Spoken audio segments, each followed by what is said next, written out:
ಬೆಂಗಳೂರು ದಕ್ಷಿಣ ಜಿಲ್ಲಾ ಕನ್ನಡ ಸಾಹಿತ್ಯ ಪರಿಷತ್ ವತಿಯಿಂದ ಚನ್ನಪಟ್ಟಣದಲ್ಲಿ ನಿನ್ನೆ ಯುಗಾದಿ ಕವಿಗೋಷ್ಠಿಯನ್ನು ಆಯೋಜಿಸಲಾಗಿತ್ತು. ನಿವೃತ್ತ ಪ್ರಾಧ್ಯಾಪಕ ಸಾಹಿತಿ ಚೆನ್ನವೀರಗೌಡ ಕಾರ್ಯಕ್ರಮ ಉದ್ಘಾಟಿಸಿದರು.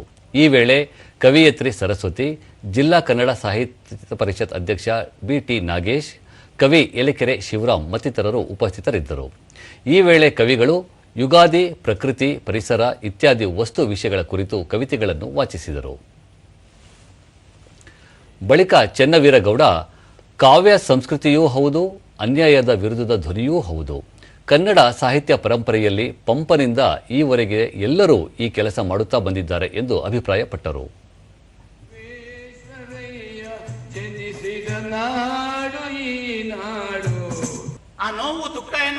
ಯಲೆಕೆರೆ ಶಿವರಾಮ್, ವಸಂತ ಹಾಗೂ ಯುಗಾದಿ ಕನ್ನಡ ಕಾವ್ಯದಲ್ಲಿ ವಿಶೇಷ ಸ್ಥಾನ ಹೊಂದಿವೆ ಎಂದು ತಿಳಿಸಿದರು.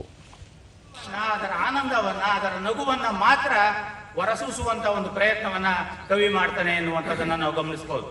ಇಂತಹ ಒಂದು ಕಾವ್ಯಕ್ಕೆ ತನ್ನದೇ ಆದಂತಹ ಒಂದು ಶಕ್ತಿ ಇದೆ.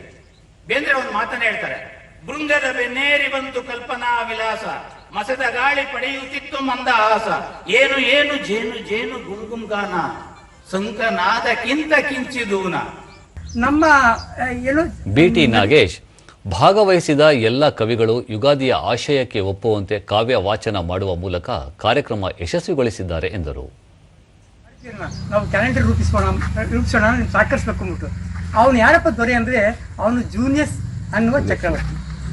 ಯುವ ಸಾಹಿತಿಗಳನ್ನು ಕರೆಸಿ ಒಂದು ಕವಿಗೋಷ್ಠಿಯನ್ನು ಕವಿ ಡಾಕ್ಟರ್ ಲೋಕಾನಂದ, ಇಂತಹ ಸಾಂಸ್ಕೃತಿಕ ಕಾರ್ಯಕ್ರಮಗಳು ಹೆಚ್ಚಾಗಿ ನಡೆಯಲು ಸಾಹಿತ್ಯ ಪರಿಷತ್ತು, ಸರ್ಕಾರ ಹಾಗೂ ದಾನಿಗಳು ಪ್ರೋತ್ಸಾಹ ನೀಡಬೇಕು ಎಂದು ಅಭಿಪ್ರಾಯಪಟ್ಟರು.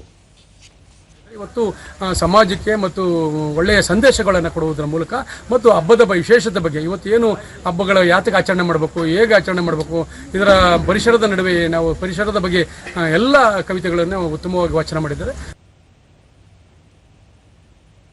ಯುಗಾದಿ ಮುನ್ನ ದಿನ ಇಲ್ಲಿ ನಮ್ಮ ಜಮೀನಿನಲ್ಲಿ ಮುದ್ದುಲಕ್ಷ್ಮಮ್ಮ ಫಾರಂನ ನೀರ್ಕಂಡಳ್ಳಿಯಲ್ಲಿ ನಮ್ಮ ಕನ್ನಡ ಸಾಹಿತ್ಯ ಪರಿಷತ್ ವತಿಯಿಂದ ಯುಗಾದಿ ಕವಿಗೋಷ್ಠಿ ಹಮ್ಮಿಕೊಂಡಿದ್ದು ಅದು ಭಾಳ ಚೆನ್ನಾಗಿ ನೆರವೇರಿತು.